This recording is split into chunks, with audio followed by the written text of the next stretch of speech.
إن الحمد لله نحمده ونستعينه ونستغفره ونعوذ بالله من شرور أنفسنا ومن سيئات أعمالنا من يهده الله فلا مضل له ومن يضلل فلا هادي له وأشهد أن لا إله إلا الله وحده لا شريك له وأشهد أن محمدا عبده ورسوله يا أيها الذين آمنوا اتقوا الله حق تقاته ولا تموتن إلا وأنتم مسلمون يا أيها الناس اتقوا ربكم الذي خلقكم من نفس واحدة وخلق منها زوجها وبث منهما رجالا كثيرا ونساء واتقوا الله الذي تساءلون به والأرحام إن الله كان عليكم رقيبا يا أيها الذين آمنوا اتقوا الله وقولوا قولا سديدا يصلح لكم أعمالكم ويغفر لكم ذنوبكم ومن يطع الله ورسوله فقد فاز فوزا عظيما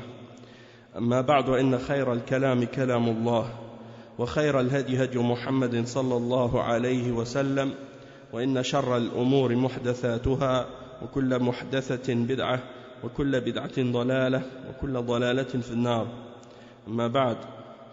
On commence aujourd'hui le cours 50 dans la lecture de Kitab al-Kaba'ir écrit par le Cheikh Mohammed ibn Abdul Wahhab avec le sharh de Cheikh Salih al-Fawzan hafidhahullah. Et hier on expliquait le chapitre au sujet de Qadf al-Muhsanat, le fait d'accuser ou de lancer des accusations contre les femmes chastes. Wa alaykum salam wa rahmatullahi wa barakatuh. Par exemple, d'accuser quelqu'un, une femme, d'avoir fait l'adultère ou d'avoir fait la fornication, ou bien d'accuser un homme d'avoir fait également l'adultère ou la fornication ou la sodomie ou des choses de ce genre. Et donc on a expliqué que Allah subhanahu wa ta'ala il a mentionné dans le Coran que ceux qui lancent des fausses accusations ou qui lancent des accusations sans pouvoir produire 4 témoins, que ils doivent avoir une punition dans la charia. Ils doivent avoir une punition dans la charia, et la punition c'est qu'ils doivent recevoir 80 coups de fouet. Ça c'est la peine pour avoir lancé des fausses accusations et d'avoir accusé quelqu'un sans produire des témoins. Et ça c'est un point qui est important dans la charia de l'islam, et il est mentionné dans Surat An-Nur, le verset 4. Dans le verset 4 dans Surat An-Nur, dans lequel Allah subhanahu wa ta'ala dit وَالَّذِينَ يَرْمُونَ الْمُحْصَنَاتِ ثُمَّ لَمْ يَأْتُوا بِأَرْبَعَةِ شُهَدَاءَ فَاجْلِدُوهُمْ 80 جَلْدَةً وَلَا تَقْبَلُوا لَهُمْ شَهَادَةً أَبَدًا وَأُولَئِكَ هُمُ الْفَاسِقُونَ. Donc, ceux qui ont lancé des accusations contre les femmes chastes ou contre des hommes chastes, et qu'ils les accusent d'avoir fait le zina, eh bien, ils auront une punition dans la charia pour ça. Et ça, c'est bien entendu des peines, comme toutes les peines dans l'islam, ils s'appliquent dans les pays musulmans et sont appliqués par les autorités, par les responsables du pays, ceux qui sont, c'est-à-dire après avoir été jugés et après avoir été condamnés. Donc les personnes en question vont être punies par l'État. C'est le dirigeant qui est responsable de l'application de ces peines-là dans un pays musulman. Et même si dans la plupart des pays musulmans aujourd'hui, ces choses-là sont peut-être pas appliquées, mais c'est une responsabilité et c'est un devoir des différents pays musulmans de faire en sorte que ces règles-là soient appliquées, parce que c'est des règles qui font partie de l'islam, et que Allah subhanahu wa ta'ala les a révélées avec sa miséricorde et sa sagesse pour que les hommes soient dans le bien et qu'ils soient préservés dans leur réputation, dans leurs honneurs. Et ça, cette punition-là, c'est pour préserver l'honneur des gens, pour pas que la turpitude et les péchés soient propagés dans la société. Par exemple, si quelqu'un, par exemple, il vient puis il accuse quelqu'un d'avoir commis l'adultère ou d'avoir fait la fornication, puis qu'il ne peut pas amener des témoins, dans ce cas-là, il ne doit pas accuser la personne. Il ne doit pas accuser la personne. S'il vient puis il dit par exemple, j'ai vu la personne faire la fornication, j'ai vu la personne faire la fornication, ou j'ai vu la personne faire le zina, ou j'ai vu la personne faire la sodomie, elle doit ramener 4 témoins. Si elle est toute seule, puis qu'elle va dire, lui il a fait ça, c'est lui qui va être puni. S'ils sont 2 témoins, c'est eux qui vont être punis. S'ils sont 3 témoins, c'est eux qui vont être punis. C'est seulement s'ils sont 4 témoins que ça va être accepté leur témoignage. D'accord? Et c'est comme je disais hier, c'est pas suffisant qu'ils les aient vus ensemble dans un endroit fermé, isolé, ou qu'ils étaient ensemble sous les couvertures, et qu'ils étaient dénudés. Il faut qu'on ait vu en train de faire l'acte et que la pénétration ait été constatée avec les yeux. C'est pas juste tu dis j'ai vu cet homme-là avec cette femme, ils étaient ensemble, ils étaient dans une pièce fermée et qu'ils étaient sous la couverture. Ça c'est pas suffisant. Et le frère il posait la question hier à propos il posait la question hier si on les a filmés puis que c'est enregistré dans une caméra ou vidéo, des choses comme ça. Est-ce que ça compte pour établir le châtiment? Non, ça compte pas. Même si on les a filmés, ça compte pas. En train de faire l'acte, ça compte pas. Dans la charia, on ne tient pas compte de ça pour établir la peine de zina. Il faut que ce soit des témoins vivants, réels, qui aient vu l'acte. On sait que surtout à notre époque, ils sont capables de trafiquer les films, trafiquer les vidéos, faire des arrangements, faire des modifications là-dedans. Donc ça, c'est pas un moyen qui est accepté pour établir ce genre de choses. Puis en même temps aussi, c'est quelque chose qui fait qui est de la propagation de la turpitude. Et la question a été posée au comité de fatwa des ulama du royaume de l'Arabie Saoudite à ce sujet-là. Et les ulama ont répondu à cette question. Et on leur a demandé, est-ce que, par exemple, si on n'a pas pu avoir 4 témoins, puis on accuse quelqu'un de zina, est-ce qu'on peut affirmer le crime devant le tribunal islamique en se basant sur des témoins naturels, ou bien sur l'ADN, ou bien sur les empreintes digitales ou des choses comme ça, ou bien des témoins circonstanciels pour faire en sorte que la personne soit accusée. Et est-ce que la personne qui accuse, dans ce cas-là, est-ce qu'elle va être punie d'avoir lancé une accusation, et est-ce qu'elle va recevoir 80 coups de fouet dans ce cas-là? Et le cheikh, il a répondu, et les mashaykhs, le responsable celui qui a répondu à l'époque, le président du comité permanent de la fatwa à cette époque, c'était Cheikh Abdelaziz Ibn Baz, ainsi que son comment on dit, naib, l'adjoint, son adjoint, c'était Abdelrazaq Afifi, Cheikh Abdelrazaq Afifi, et les 2 membres qui étaient présents à ce moment-là, c'était Cheikh Abdullah al-Hudayyan et Abdullah ibn Qu'oud. Donc les 2, tous ces mashaykhs, ils ont répondu au sujet de cette question et ils ont dit que on peut pas affirmer le zina par les moyens qui ont été mentionnés, ni par l'ADN, ni par les empreintes digitales, ni par les témoins circonstanciels ou les preuves circonstancielles ou des choses comme ça. Il faut réellement que il y ait des 4 témoins. Il dit la seule chose que ces éléments-là peuvent prouver, c'est qu'il y a eu une rencontre et qu'il y a eu un contact quelconque, mais ça peut pas affirmer réellement la chose. Et puis en même temps, ça peut pas, ça ne fait que ramener des doutes et des suspicions. Et mais ça n'affirme pas que le crime a été établi. Et ça n'enlève pas non plus le fait d'appliquer la peine de l'accusation de la personne qui a accusé cette personne-là d'avoir fait le zina, alors que c'est une personne chaste on ne peut pas affirmer que la personne a fait le zina, puis il ne sera pas dispensé des 80 coups de fouet pour ça. Non. Et le cheikh, il répond après, il dit que Allah subhanahu wa ta'ala, il a plus de science pour ses serviteurs et il est plus miséricordieux pour ses serviteurs que eux-mêmes. Et malgré tout, il a jugé qu'il faut établir la peine sur ceux qui lancent les accusations contre des gens, des femmes ou des hommes chastes, s'ils n'amènent pas 4 témoins. Et Allah subhanahu wa ta'ala, c'est lui l'omniscient et le sage dans sa législation.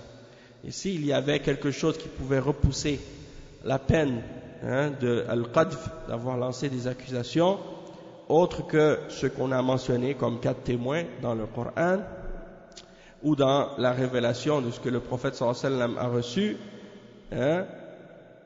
eh bien, on l'aurait connu, on l'aurait su. Et ton Seigneur n'oublie pas.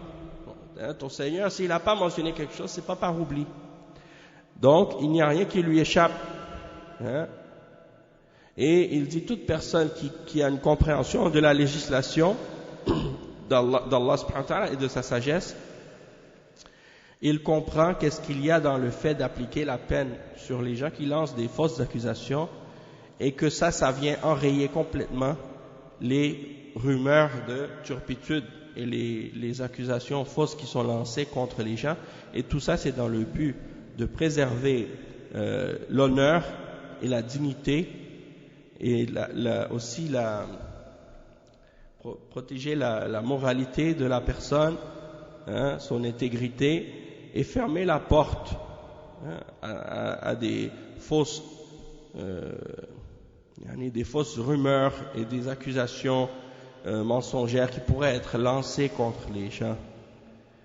Et il dit que et à cause du grand danger qu'il y a dans cette chose-là, Allah subhanahu wa ta'ala n'a pas accepté moins que 4 témoins.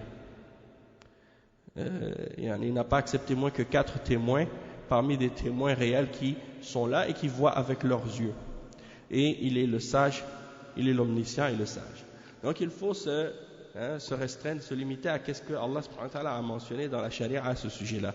Le seul cas d'exception dans ça, c'est le cas de l'homme qui est marié avec une femme, puis qui rentre chez lui, qui la trouve avec un homme en train de faire le zina.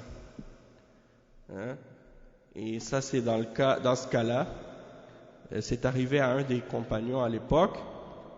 Il est allé voir le prophète sallallahu alayhi wa sallam, il a dit: ô messager d'Allah, qu'est-ce que je fais si je rentre chez moi puis je trouve un homme avec ma femme?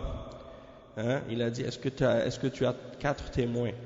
Et le prophète sallallahu alayhi wa sallam a dit, le prophète sallallahu alayhi wa sallam a dit: est-ce que il y a 4 témoins? Et l'homme a répondu au prophète sallallahu alayhi wa sallam en disant: est-ce que si quelqu'un d'entre nous trouve sa femme avec un homme, est-ce qu'il va aller comme chercher 4 témoins? Alors Allah subhanahu wa ta'ala, à ce moment-là, il a révélé un verset à ce sujet-là. C'est le verset 6 et 7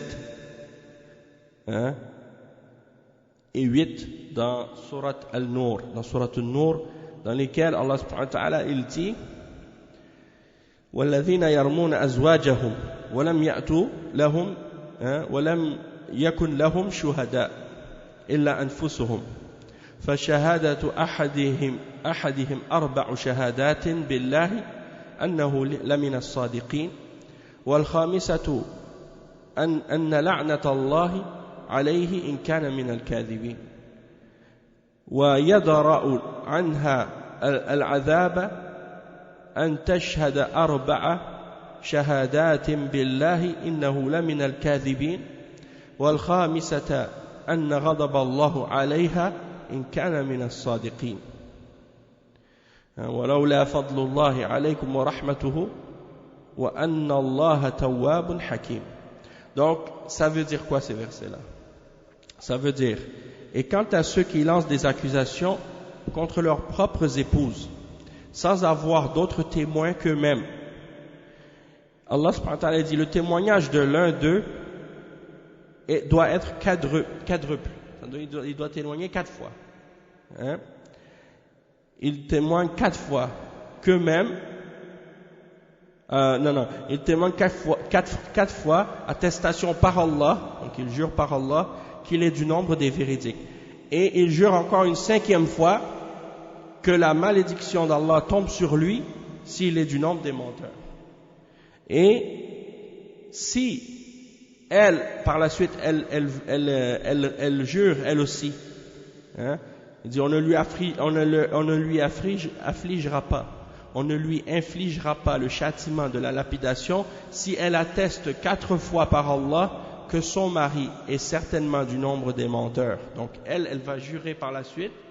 Si elle jure 4 fois par Allah que son mari est du nombre des menteurs, et le 5e est que la colère d'Allah soit sur elle, si il était du nombre des véridiques. Dans ce cas-là, on ne va pas la lapider.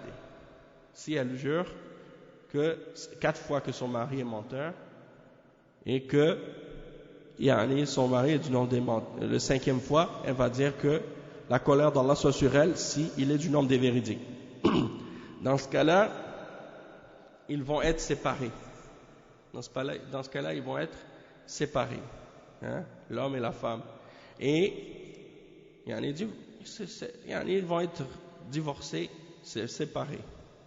Et on ne va pas la lapider, mais comme le prophète sallallahu alayhi wa sallam a dit, c'est sûr qu'il y en a un des deux qui ment. Hein? C'est dans ce cas-là. Parce que lui, il jure qu'il est des véridiques. Hein? Et que la malédiction d'Allah soit sur lui s'il est du nombre des menteurs. Puis elle jure par Allah qu'il est du nombre des menteurs, hein? et que la colère d'Allah soit sur elle si il est du nombre des véridiques. Donc ça veut dire qu'il y en a, si les deux jurent comme ça veut dire qu'il y en a un des deux qui a menti. Surat An-Nur. Ouais. Versets 6 à 8.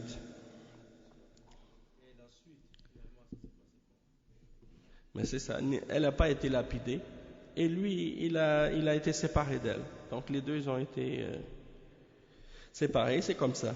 Dans le cas où elle n'aurait pas juré, là c'est sûr qu'elle allait être reconnue coupable, dans ce cas-là. Mais ça c'est seulement dans le cas où c'est le mari qui témoigne contre sa propre femme.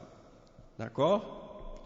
Et comme on dit, on discutait, moi et le frère Alain, avant le dars, et puis on expliquait justement, on discutait de ça, c'est que dans les sociétés non musulmanes, les gens ils prennent pas de précautions par rapport au viol, par rapport au zina, par rapport à ces choses-là.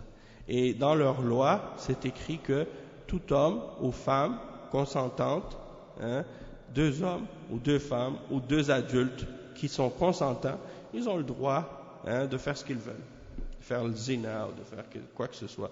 Et il n'y a pas de punition pour eux s'ils le font. La seule punition, c'est s'il y a un cas de viol. Dans la société des kuffars, qu'est-ce qui est interdit? C'est seulement les cas de viol. Et en réalité, les cas de viol chez eux ne sont pas punis sévèrement, vraiment. Ils vont donner à la personne quelques années de prison et puis c'est fini. Hein?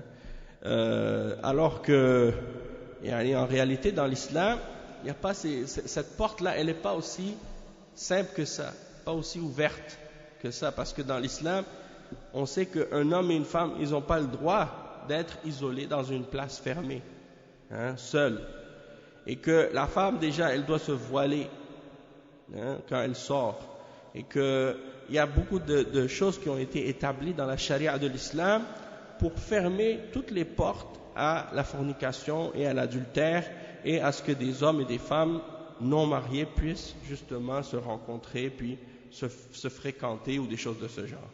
Maintenant, chez les kuffars, eux, par contre, ils ouvrent toutes les portes et tout est permis.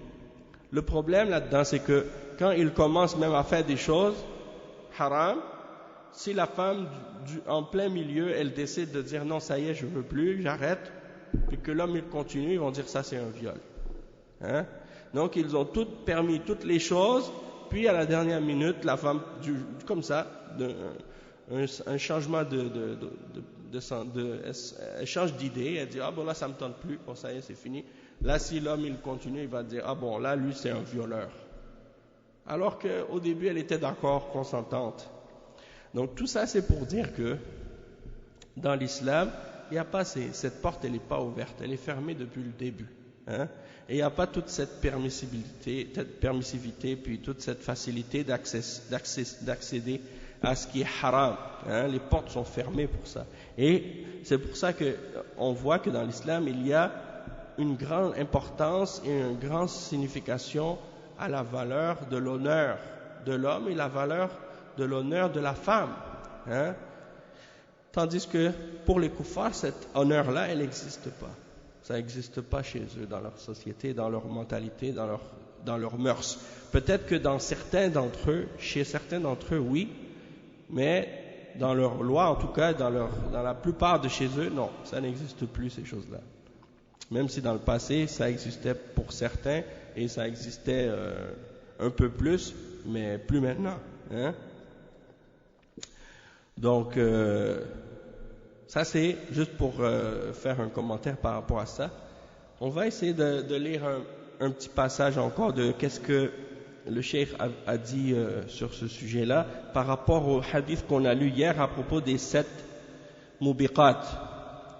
On a expliqué qu'il y a un hadith qui mentionne les 7 grands péchés qui amènent l'homme à sa perte.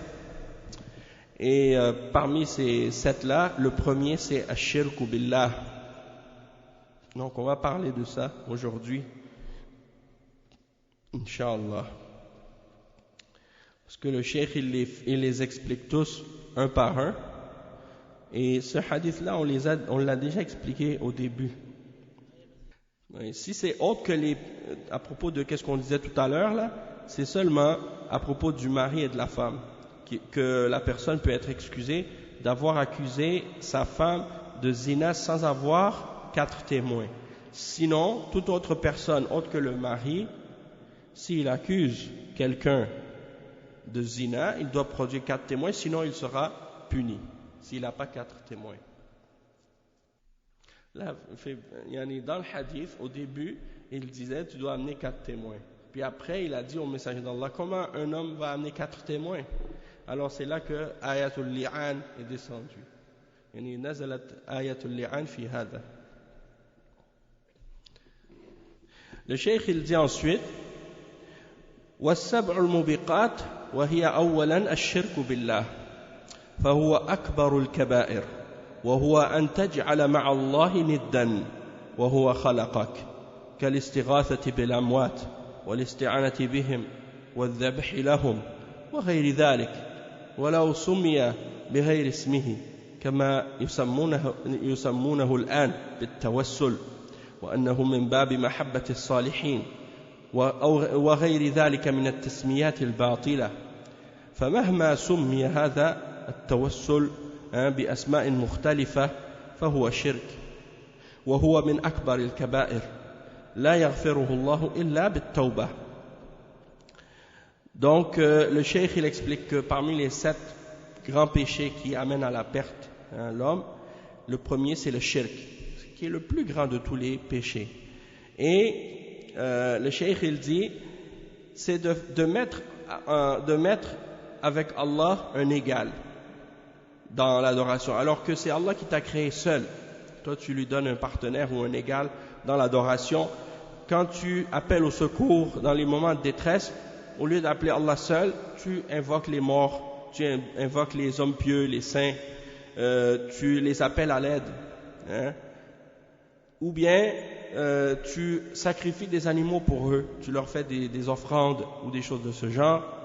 Même peu importe le nom que les gens vont donner à ça. Il y en a qui vont essayer de justifier ou de rendre acceptable le shirk en l'appelant par un autre nom. Comme par exemple, ils vont l'appeler parfois at-tawassul. Ils vont dire non, ça c'est pas du shirk, hein, c'est du tawassul. Alors qu'en réalité, c'est du shirk. Ou bien ils vont l'appeler ah non, c'est de l'amour, c'est parce que j'aime les hommes pieux. C'est par respect par les hommes pieux. Et d'autres noms comme ça. C'est des appellations qui sont fausses. Donc peu importe comment on appelle le tawassul, qu'on l'appelle tawassul ou qu'on l'appelle un autre nom, parmi les noms qui ont été ramenés pour essayer de faire justifier le shirk, eh bien, ça reste ça restera toujours du shirk. Et le cheikh il dit وَهُوَ مِنْ أَكْبَرِ الْكَبَائِرِ وَلَا يَغْفِرُهُ اللَّهُ إِلَّا بِالتَّوْبَةِ. Et c'est le plus grand de tous les grands péchés, et Allah il ne va pas le pardonner à quelqu'un excepté s'il se repent avant la mort. S'il s'est repenti du shirk avant la mort et qu'il a accepté l'islam, dans ce cas-là il sera pardonné, hein? Il sera musulman. Tandis que il dit le cheikh وَإِذَا مَاتَ الْإِنسَانُ عَلَيْهِ كَانَ مُخَلَّدًا فِي النَّارِ. قال تعالى إن الله لا يغفر أن يشرك به ويغفر ما دون ذلك لمن يشاء إنه من يشرك بالله فقد حرم الله عليه الجنة ومأواه النار وما للظالمين من أنصار. فالشرك بالله ظلم عظيم.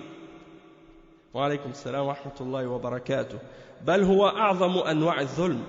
قال تعالى ولقد أوحي إليك وإلى الذين من قبلك لئن أشركت ليحبطن عملك ولتكونن من الخاسرين. فلو أن الإنسان كان مصليا ليلا ونهارا وصائما ومؤديا للفرائض ومجاهدا في سبيل الله إلا أنه يشرك مع الله في عبادته لأحبط الله عمله ولكانت أعماله هباء منثورا. Donc le cheikh il dit lorsque la personne elle se repent avant la mort d'avoir commis le shirk, Allah va lui pardonner, hein, si elle revient à l'islam.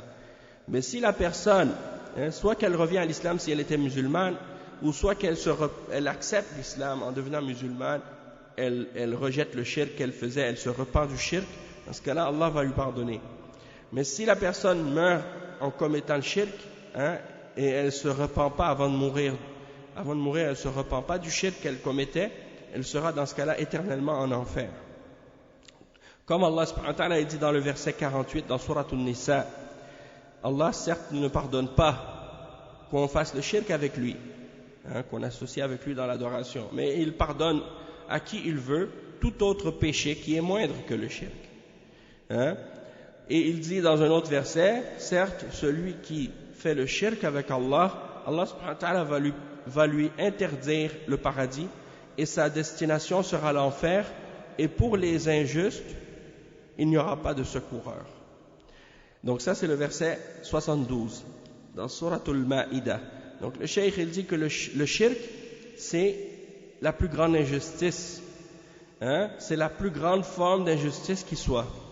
Et Allah subhanahu wa ta'ala dit dans le verset 65 dans Surat Az-Zumar, et nous avons certes révélé à toi ainsi qu'à ceux qui étaient envoyés avant toi parmi les prophètes que si tu commets le shirk ou si tu fais du shirk, tes œuvres seront annulées, seront rendues vaines, et tu seras certes du nombre des perdants.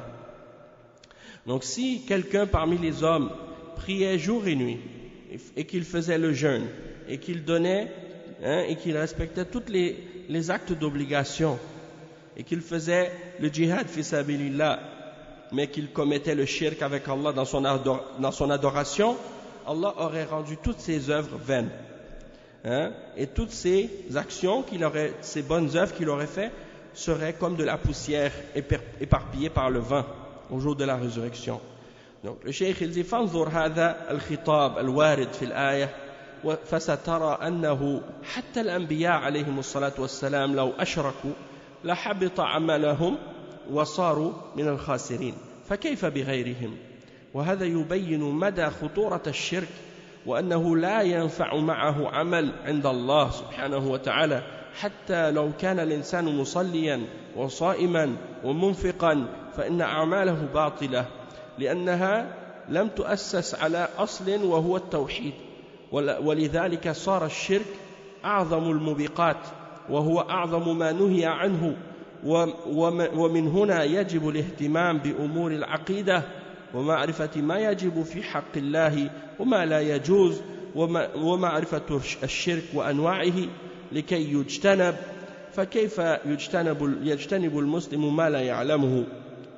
فالبعض يقول إن الشرك هو أن تعتقد أن هناك من يخلق ويدبر مع الله. نقول نعم، هذا شرك في الربوبية وأكثر المشركين لا يقولون به، وهذا قليل في وقوعه في العالم. فأكثر المشركين يوحدون الله توحيد الربوبية وإذا سألتهم من خلقهم فسيقولون الله وفي هذا يقول سبحانه قل من يرزقكم من السماء والأرض أمن يملك السمع والأبصار ومن يخرج الحي من الميت ومن يخرج الميت من الحي ومن يدبر الأمر فسيقولون الله فهؤلاء لم يقولوا إن هناك من يدبر الأمور من الله مع الله سواء كان في الأولياء والصالحين أو الأولياء أو الأصنام وهم يعترفون بهذا يعني بتوحيد الربوبية وإنما يخالفون في توحيد الألوهية توحيد العبادة. Donc le cheikh, on va expliquer ça.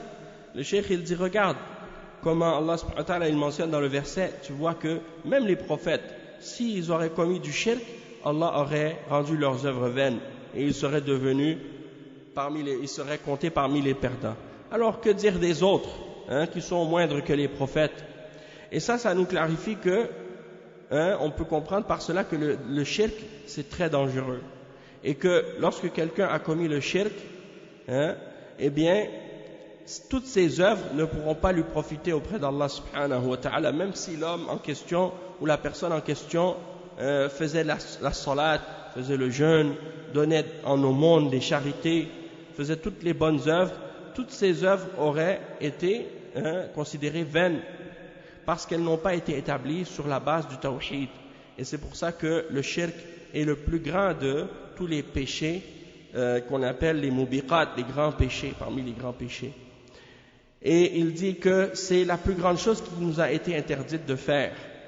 Et donc il faut donner à cela une grande importance aux questions qui sont reliées à la aqida, à la croyance islamique, et de connaître ce qui est obligatoire vis-à-vis des droits d'Allah et ce qui n'est pas permis, et de connaître le shirk et ses différentes sortes et ses différentes catégories pour qu'on puisse s'en écarter. Sinon, comment le musulman peut s'écarter de ce qu'il ne connaît pas? Si tu ne sais pas qu'est-ce que c'est le shirk, c'est facile de le faire, c'est facile de tomber dedans. Et donc c'est pour ça qu'il faut apprendre. Et le cheikh il dit, certaines personnes disent, le shirk c'est de croire qu'il y a un créateur qui contrôle l'univers avec Allah. Le cheikh il dit, oui ça c'est du shirk, mais c'est du shirk dans la rububiyya. Et la plupart des mushrikines, ils disaient pas ce genre de choses. Ils faisaient pas de shirk dans la rububiyya. Et c'est quelque chose qui se produit très rarement de la part de quelqu'un, même parmi les mushrikines, de dire qu'il y a quelqu'un dans l'univers qui contrôle avec Allah. Donc, il dit la plupart des mushrikines, ils unifient Allah et ils croient au tawhid d'Allah dans la rububiyya. Si tu leur demandes qui les a créés, ils vont dire c'est Allah. Et c'est pour ça que Allah subhanahu wa ta'ala mentionne dans le verset, dans Surat Yunus, le verset 31, dit qui vous donne votre subsistance des cieux et de la terre? Qui détient l'ouïe et la vue? Et qui fait sortir le vivant du mort et qui fait sortir le mort du vivant? Ou la mort du vivant? Et qui contrôle toute l'affaire? Et ils diront Allah. Donc c'est pour dire que ces idolâtres, à l'époque du prophète sallallahu alayhi wa sallam, même eux, ils reconnaissaient que Allah subhanahu wa ta'ala, c'est lui le seul maître, le seul créateur, le seul qui donne la subsistance. Et ils ne disaient pas qu'il y avait des saints ou des hommes pieux ou des idoles qui peuvent créer avec Allah subhanahu wa ta'ala ou qui contrôlent quoi que ce soit avec Allah. Donc ils reconnaissaient la rububiyya, le tawhid al-rububiyya, l'unicité d'Allah dans la seigneurie et dans la création. Mais ils faisaient le shirk dans l'adoration, le tawhid al-uluhiyya, tawhid al-ibada. Et il dit وهذا هو الذي وقع فيه الخلاف بين الأنبياء والأمم ولكن لا ينفع أن يقر العبد بتوحيد الربوبية دون توحيد الألوهية ولذلك جاءت الرسل تدعو إلى توحيد الألوهية وتجاهد من أنكره والذي يقول إن الشرك هو أن تعتقد أن أحدا يدبر الخلق أو يدبر ويخلق مع الله أو ينفع أو يضر نقول له إن هذا كلام باطل لم يقله أهل الجاهلية قط فهؤلاء كانوا إذا نهوا عن عبادة القبور والأولياء قالوا نحن نعلم أن الأموات لا ينفعون ولا يضرون ولكننا نتخذهم وسائل بيننا وبين الله أي هم يدعونهم ويستغيثون بهم ويشفعوا لهم ليشفعوا لهم عند الله ولهذا قال تعالى ويعبدون من دون الله ما لا يضرهم ولا ينفعهم ويقولون هؤلاء شفعاؤنا عند الله فهم يعترفون أنهم لا يضرونهم ولا ينفعونهم وإنما حجتهم أنهم شفعاء لهم عند الله ووسيلة عنده سبحانه وتعالى ويسمون هذا توسلا ويقولون ليس شركا subhanallah. Donc le cheikh il dit donc ça le shirk dans l'adoration c'est là-dessus que les prophètes ont eu des conflits avec leur nation et avec leur peuple et donc il dit ça ne sert à rien de respecter ou de croire le tawhid dans la seigneurie si tu n'as pas établi et affirmé l'unicité d'Allah dans l'adoration et c'est pour ça que les messagers sont venus appeler leur peuple à l'unicité d'Allah dans l'adoration et qu'ils ont combattu ceux d'entre leur peuple qui ont refusé de l'accepter. Et il dit que celui qui dit par exemple le shirk, c'est de croire que il y a quelqu'un qui contrôle le monde ou qui crée avec Allah ou qui peut profiter ou nuire avec Allah. Et que si tu ne crois pas en ça, donc tu ne commets pas de shirk. Et le cheikh il dit que ça c'est une parole qui est fausse. Et il n'y a personne parmi les gens de la Jahiliya qui disait ça. Regarde, le cheikh il dit lorsque tu interdisais les adorateurs de tombes, lorsque tu interdis les adorateurs de tombes et les adorateurs de saints, tu leur dis de cesser d'adorer les morts. Ils disent, on sait que les morts ils ne peuvent pas nous profiter ni nous nuire, mais on les prend comme des moyens pour atteindre Allah ou des intermédiaires entre nous et Allah. Et c'est-à-dire que pour eux, ils disent, on les invoque et on les appelle au secours pour que eux intercèdent auprès d'Allah pour nous. Et pourtant, Allah dit dans le verset 18, dans Surat Yunus, et ils adorent en dehors d'Allah ce qui ne peut ni leur nuire, ni leur profiter, et ils disent, ceux-là sont nos intercesseurs auprès d'Allah. Donc, ils reconnaissent qu'ils ne peuvent pas leur nuire, et ils ne peuvent pas leur profiter, et il dit leur seul argument, c'est de dire qu'ils sont des intermédiaires pour eux auprès d'Allah et un moyen pour eux pour atteindre Allah. Et ils appellent cela quoi? Tawassul. Alors qu'en réalité, c'est du shirk. Donc on va s'arrêter ici pour cette explication-là. C'est ce qui vient clarifier donc le premier parmi les 7 grands péchés, parmi les mubiqat, que le prophète sallallahu alayhi wa sallam a mentionné dans le hadith. C'est ash-shirku billah. Donc on continuera, comme je disais hier, mubiqa, c'est un péché qui t'amène à ta perte. Al-mubiqat, yani al-muhlikat. Ok? Les péchés qui t'amènent à ta perte.